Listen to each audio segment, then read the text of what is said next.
L'école du jeu vous est présentée en partenariat avec la boutique en ligne universludo.ca.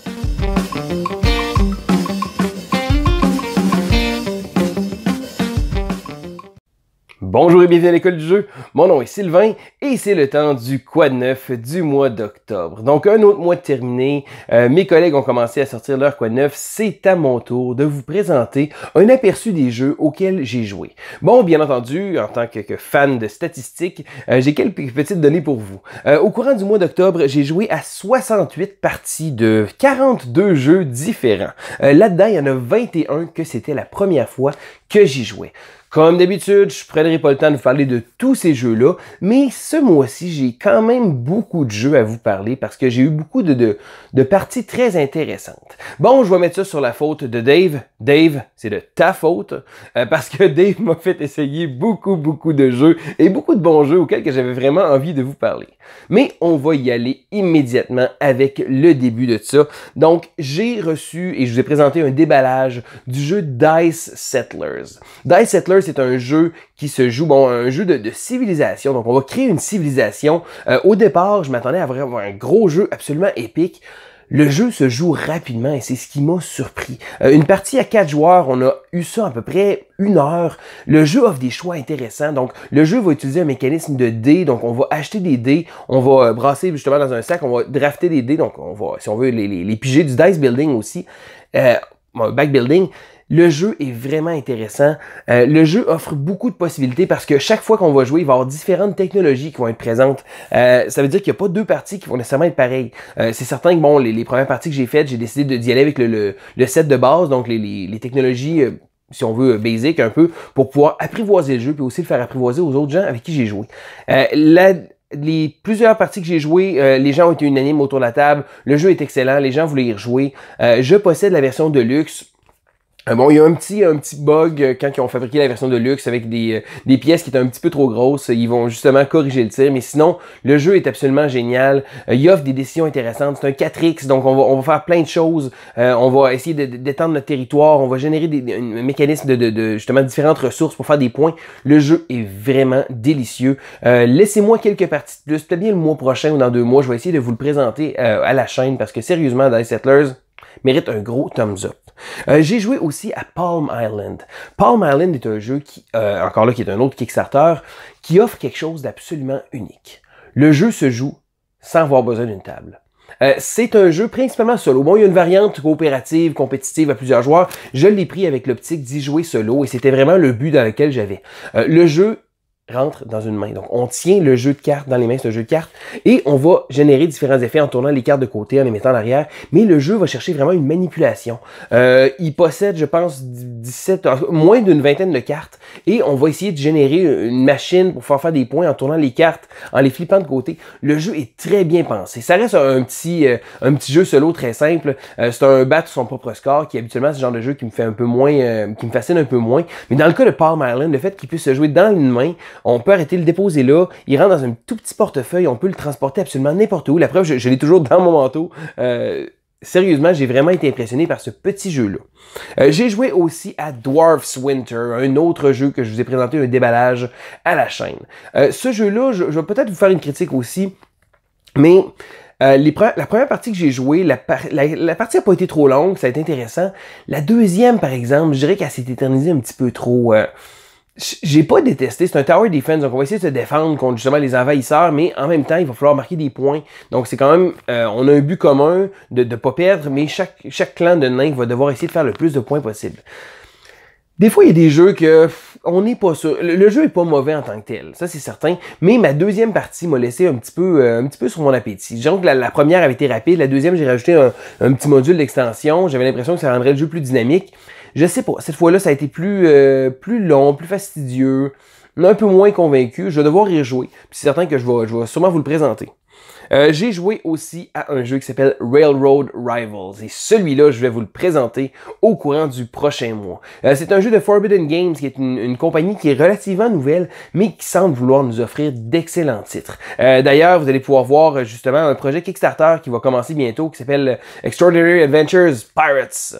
J'ai fait une petite vidéo pour ce jeu-là qui va être sur Kickstarter. Je vous invite à aller voir ça. Mais pour Railroad Rivals, c'est un jeu de train, donc un jeu où on va devoir accumuler différentes parts de compagnie, essayer de faire fructuer ces compagnies-là pour pouvoir qu'ils donnent un maximum de points.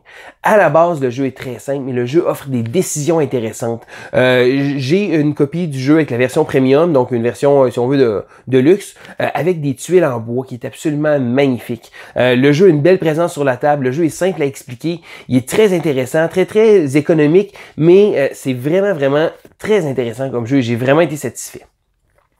Sinon, j'ai joué avec notre ancien collègue de l'école du jeu, Joe. Il a apporté chez moi le jeu Cold Water Crown. J'ai également une amie à moi qui était là, qui est un grand amateur de pêche. Et dans Cold Water Crown, qu'est-ce qu'on va faire? On va essayer de pêcher. Le thème, premièrement, est très original parce que c'est pas tous les jeux qui nous offrent d'aller pêcher. Le jeu est pas compliqué en tant que tel. Le jeu est quand même une belle présence sur table. Il va falloir pêcher des gros poissons. N'en ai pêché un long de même. Mais ce qu'on va faire dans la partie, on va avoir justement différents appâts, on va essayer d'aller chercher avec un mécanisme de placement, pas nécessairement de placement d'ouvriers, mais on va placer une rondelle pour pouvoir faire une action et on va en retirer une autre pour faire l'action encore. Lorsqu'on va la retirer, on va la retourner de côté. Donc, il y a un côté 1 et un côté 2. Lorsqu'on fait le côté 1, on va pouvoir enlever un petit peu de justement des appâts qu'on a dans notre bac à pêche parce que quand la case est vide, on va pouvoir pêcher le poisson. Quand il y a un 2, à ce moment-là, on peut toutes les enlever d'une même couleur. Le jeu est très intéressant et malgré sa simplicité, le thème vient vraiment rajouter une belle coche. C'est intéressant des fois de voir des jeux qui vont sortir des sentiers battus. Bon, échanger des ressources, fabriquer des bâtiments, c'est des choses que moi personnellement j'aime, mais de temps à autre, d'avoir un petit quelque chose d'original. Puis Cold Water Crown avec son thème de pêche le fait à merveille. J'ai aussi joué à un jeu que ça faisait longtemps que je voulais jouer. Le jeu Blood Rage. Et Blood Rage a eu tout un buzz quand il est sorti. Il y a eu un gros hype autour de ce jeu-là. Bon, c'est un jeu d'Eric Lang, qui est un designer que j'apprécie particulièrement. Bon, Chaos in the Old World étant un des jeux que j'affectionne particulièrement. Mais Blood Rage m'avait toujours fasciné, mais j'avais jamais eu l'occasion de l'essayer. Bon, il était un peu ce qu'on appelle sur ma bucket list de gamer. J'ai finalement pu jouer avec une belle copie d'ailleurs, une copie très bien peinturée. C'est la copie de Jeff Savoie, un de nos amis ici. J'ai enfin pu jouer à Blood Rage. Maintenant, mes impressions. Le jeu est bon. Okay? J'ai vraiment été content. C'est certain que le hype d'origine du jeu l'avait suivi un peu. C'est certain que j'étais un peu j'avais hâte de voir à quoi m'en tenir. J'ai pas été déçu. Le jeu est bon, le jeu est intéressant. Je sais pas si ça va être un achat pour moi, par exemple. J'ai beaucoup de jeux de ce genre-là, puis étant donné que à la base, dans Blood Rage, bon, on contrôle le territoire un peu, on va essayer justement de générer, mais le jeu tourne autour du draft. Parce que à chaque tour, à chaque époque, on va drafter des cartes qui vont servir à nous fabriquer notre petite engine. Donc, réussir à trouver des cartes qui vont avoir une bonne synergie entre eux autres. Des fois, ça va être des cartes de combat, une stratégie pour essayer de jouer justement, perdre des combats, pour gagner des points, faire perdre des choses. Je dirais qu'il y a beaucoup de façons de jouer différentes, mais j'ai l'impression, étant donné que c'est toujours les mêmes cartes qui vont venir au draft, que le jeu doit peut-être virer au même après plusieurs parties. Encore là, j'ai aucune prétention, j'ai joué seulement une partie, il y a bien des gens qui vont peut-être m'écrire en me disant « Wow, t'aurais juste rien compris, il y a tellement de choses à faire », j'en doute pas une seconde, mais je sais pas, j'ai comme une impression que les cartes, un coup qu'on les a vues, ils vont revenir de partie en partie, puis on va ah oui, c'est vrai, cette carte-là, je l'avais, je vais essayer de la voir, puis là, je l'ai pas, tu sais, ça fait tomber ma combine, je sais pas, j'ai été satisfait, mais pas aussi satisfait que j'aurais voulu, je pense. Je pense que c'est vraiment ça. Avec tout le hype que le jeu avait, bon, c'est certain que le hype, c'est souvent dangereux, il faut faire attention, parce que c'est pas toujours bonne chose. Des fois, ça peut être intéressant, mais encore là, dans le cas de Blood Rage, je savais qu'en tout cas, il faut falloir que j'y rejoue, je pense. Je pense que c'est vraiment un exemple comme ça que je suis entre deux. Sinon, à quoi j'ai joué? Bon, dans les jeux un peu plus petits, j'ai joué au jeu Scarabia. Scarabia, qui est un jeu de Bruno Catala, un jeu de placement de tuiles assez simpliste. J'ai trouvé ça bien, pas exceptionnel par exemple. Mais maintenant, je dirais que c'est très à la mode, les jeux de polyominoes, des jeux comme Patchwork, Cottage Garden, Indian Summer, nommez-le. Il y en a vraiment beaucoup. Scarabia, je trouvais qu'il est comme... il est pas mauvais, mais il se démarque pas du tout. Je veux dire, je vais y rejouer, ça va me faire plaisir de pouvoir réessayer quelques parties, mais au final, je pense que ce sera pas un achat pour moi non plus, celui-là. Aussi, parlant de jeux de tuiles, encore là, c'est Dave qui m'a fait essayer Spring Meadows. Bon, ici, j'ai Cottage Garden, j'ai Indian Summer. Eh bien, les jeux font partie d'une trilogie de Uwe Rosenberg. Et le dernier opus s'appelle justement Spring Meadows. Quand je l'ai vu, j'étais pas certain. Parce que j'ai aimé Cottage Garden et Indian Summer. Je sais que Cottage, c'est pas tout le monde qui l'a apprécié. Moi, personnellement, je l'ai bien aimé. Mais j'ai Spring Meadows, j'avais comme l'impression que c'était une espèce de mélange entre les deux, un peu moins bien fait, parce que le jeu est très très court. Mais par exemple, quand j'ai écouté la critique de Rado, qui a fait un run-through, Rado était vraiment vraiment fasciné, il trouvait que c'était le meilleur de la gang. Bon, ok, j'étais pas trop certain. J'ai quand même essayé une partie. J'ai pas trouvé ça mauvais. Le jeu est rapide. C'est certain que quand on tire de l'arrière, des fois, ça va être difficile de revenir, mais le jeu est simple. Le jeu brille par sa simplicité parce qu'une partie à 4 joueurs a duré même pas à peu près, je dirais, une vingtaine de minutes. Donc, malgré tout, Cottage Garden et Indian Summer restent des jeux toujours un petit peu plus longs que ça. Pas nécessairement plus compliqués, mais un petit peu plus long. Donc, si on a envie justement de jouer à un jeu pas trop long, Spring Meadows va quand même vous donner un petit buzz pour ça. Je dirais que celui-là, des fois j'ai le goût de compléter une collection. C'est une trilogie, j'en ai déjà 2.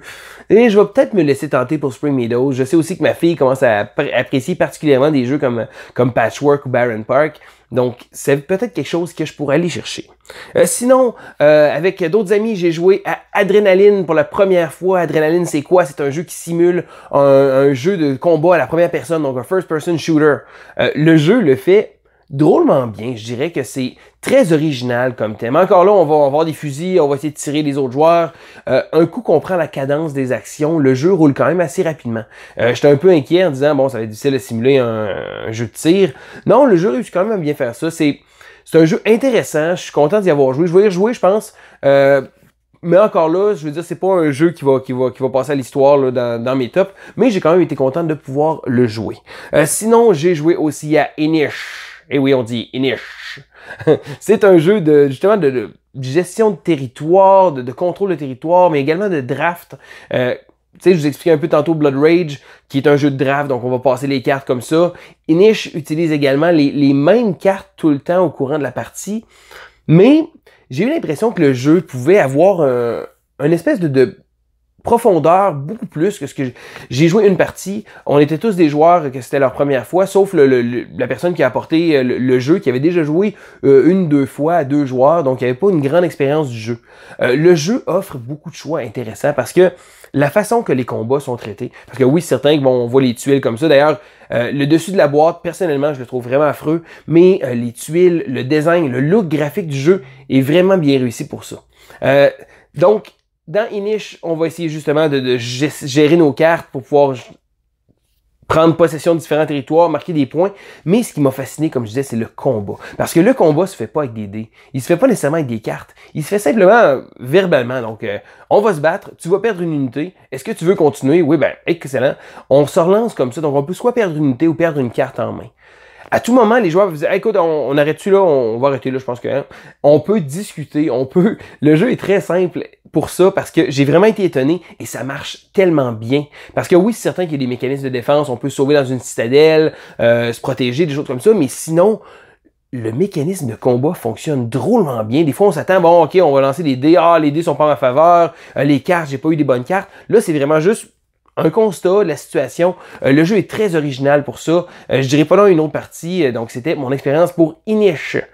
Ensuite, on va continuer dans ma petite liste. Bon, on a fait le tour de plusieurs jeux euro. On s'est lancé dans la conquête de pouvoir explorer plein de jeux euro avec un petit groupe de joueurs. Dans ces jeux-là, plusieurs que je vais vous parler, j'ai joué au jeu Coimbra, parce que moi j'ai décidé que je me compliquais pas la vie et c'est comme ça que je le prononce. Donc je sais, bon, vous pouvez voir, JP en a parlé beaucoup, dans les médias sociaux, on a beaucoup parlé de jeux-là par ici. Encore là, placement de dés, un jeu euro, beaucoup de façons de faire des points, plusieurs choses intéressantes. Le jeu est bon, mais je l'ai trouvé quelconque. Je m'explique. C'est pas un mauvais jeu du tout. Le jeu a un bon pedigree, le jeu a des bonnes idées, le jeu a un bon design, le jeu est un bon euro. Les choix qu'on a à faire, c'est intéressant. Plusieurs avenues pour faire des points. C'est le fun parce qu'il y a une espèce de petite tension dans la partie. Mais je pense que c'est le genre de jeu euro qui, après un buzz initial, va tomber un peu dans l'oubli.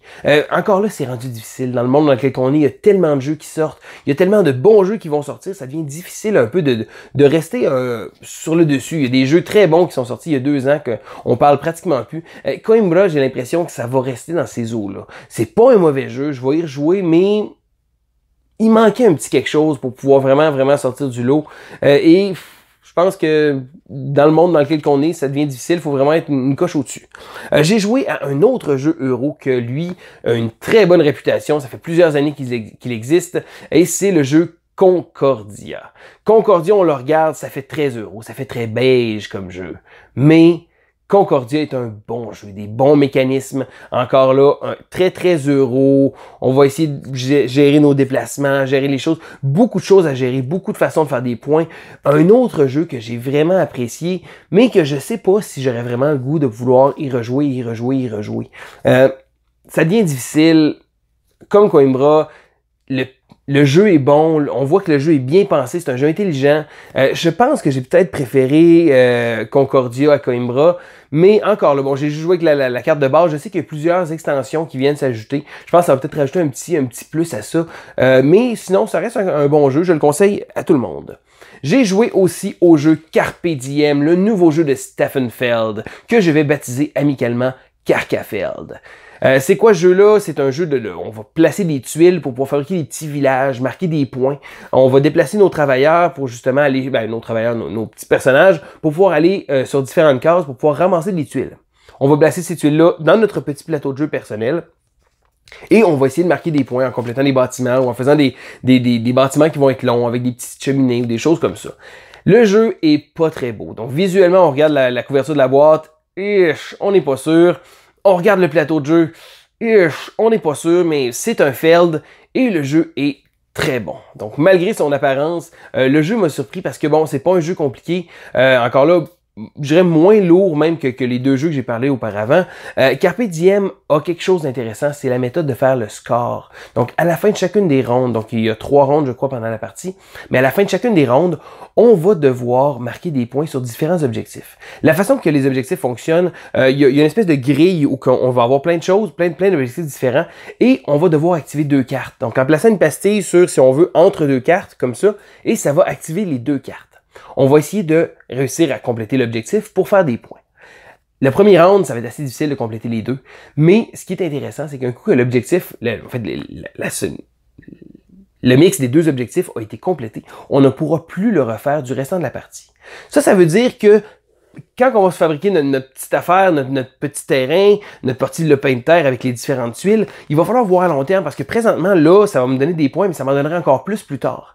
Mais ce qui est drôle là-dedans, c'est que ça va donner peut-être plus tard, mais peut-être bien que l'autre joueur à côté de moi, il va l'apprendre. Puis si il l'apprend, ben, à ce moment-là, c'est certain que je peux aller faire un autre objectif autour, mais je viens de perdre cette espèce de combinaison de 2 objectifs-là. C'est difficile à expliquer, mais c'est très bien pensé. J'ai trouvé ce côté-là de jeu-là très intelligent. Le jeu est pas trop compliqué, ça donne un petit feeling de Carcassonne à construire son petit village, mais la méthode de faire les scores, j'ai vraiment été impressionné. Ça, c'est vraiment un gros thumbs up pour ça.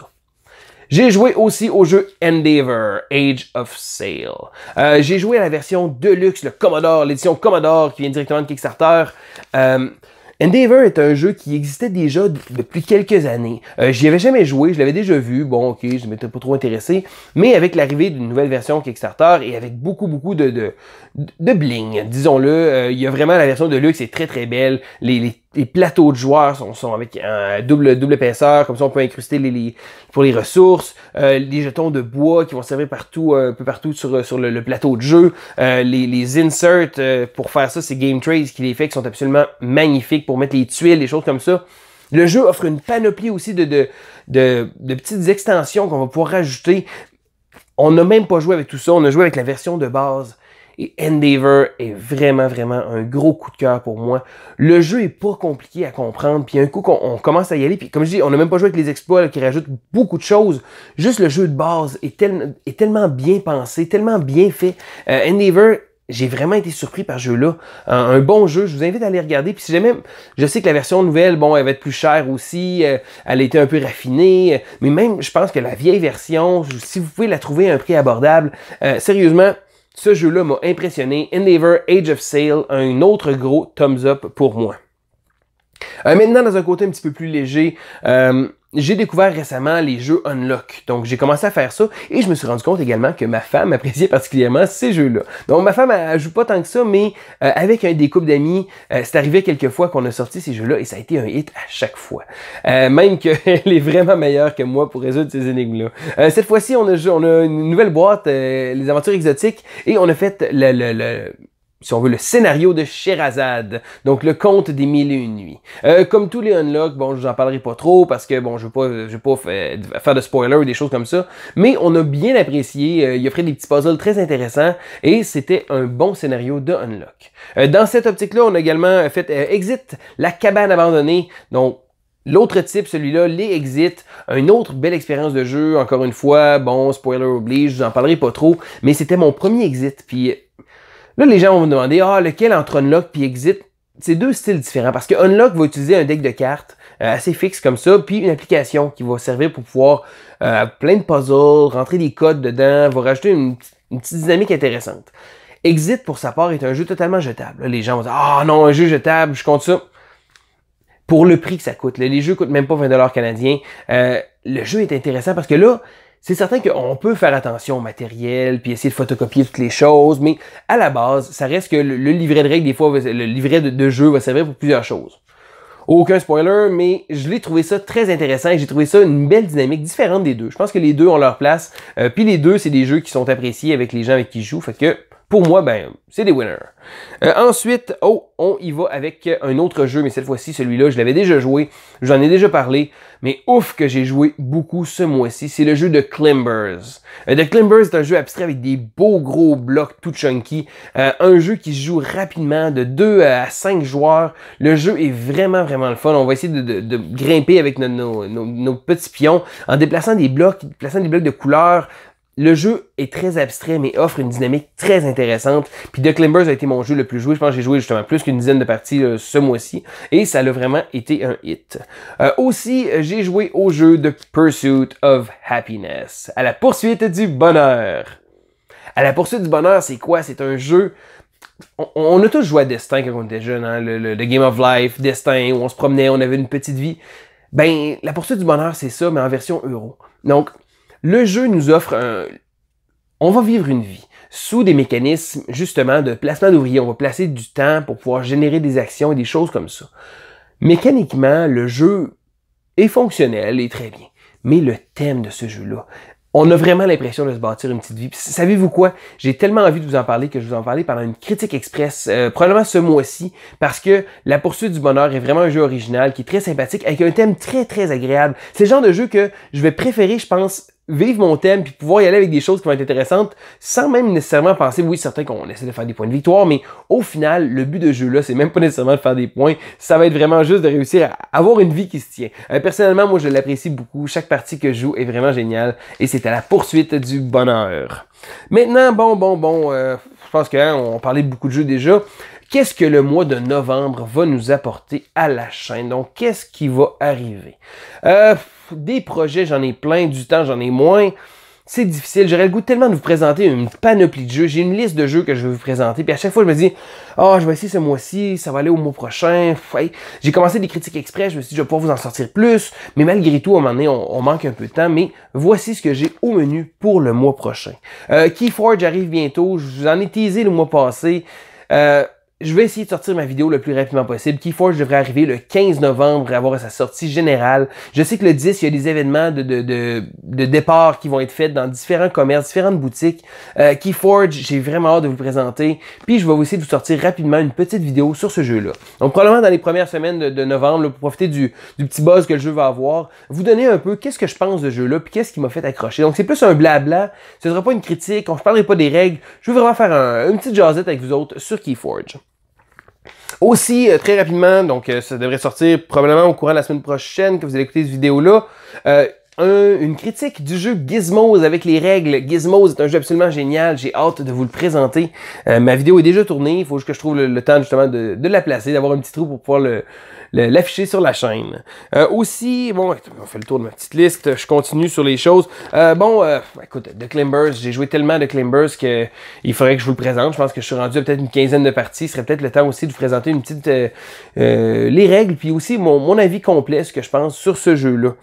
Sinon, bon, dans les critiques express, comme je vous parlais, j'ai d'autres idées. La poursuite du bonheur, ça m'intéresse de vous faire une critique express. Mais aussi, je voulais vous parler d'un jeu qui s'appelle Super Dungeon Explorer, qui est un jeu de figurines. Donc, un brassage. On va brasser des dés, battre des monstres, avoir du loot.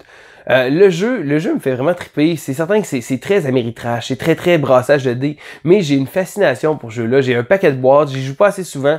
Je sais pas, si jamais ça vous intéresse, là, vous pouvez m'en faire part aussi dans les commentaires. C'est peut-être un peu dans les plans éventuellement.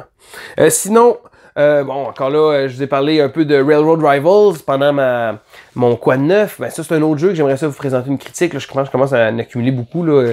Je vais avoir un gros mois de novembre devant moi. Et sinon aussi, qu'est-ce qui va s'en venir aussi à la chaîne de mon côté? Au milieu du mois, je devrais vous présenter un petit vidéo spécial avec une petite présentation d'une nouveauté qu'on va avoir à la chaîne. Là, je fais un peu mon GP là, en vous teasant avec des petits secrets puis des petites choses. Puis, je veux pas nécessairement faire perdurer ça, mais il y a quelque chose de nouveau qui s'en vient à la chaîne. On essaie de prendre de l'expansion, on essaie de voir des nouvelles avenues et je vais vous présenter ça probablement à la mi-novembre. Vous allez voir un nouveau projet dans lequel moi et d'autres collaborateurs également, on va s'embarquer avec l'école du jeu. Donc, ça fait le tour de mon Quad 9. Je pense que j'ai parlé assez longtemps. Je vais essayer de faire de mon possible pour pouvoir vous montrer le plus de choses possible. On aime toujours ça, vous en parler. Si jamais vous avez des questions ou n'importe quoi, gênez-vous pas dans les commentaires. Allez-y dans les commentaires. C'est toujours agréable de communiquer avec vous. Sur les réseaux sociaux aussi, on est présent. On aime ça, pouvoir justement avoir le pouls du monde avec qui qu'on jase. N'hésitez pas aussi, mettez un petit pouce vers le haut. On met beaucoup d'énergie, beaucoup de temps pour ça parce qu'on aime ça. C'est certain que c'est le fun d'avoir un petit pouce vers le haut. On voit que les gens nous écoutent. N'hésitez pas à partager, à aller liker notre page Facebook. Abonnez-vous à la chaîne aussi.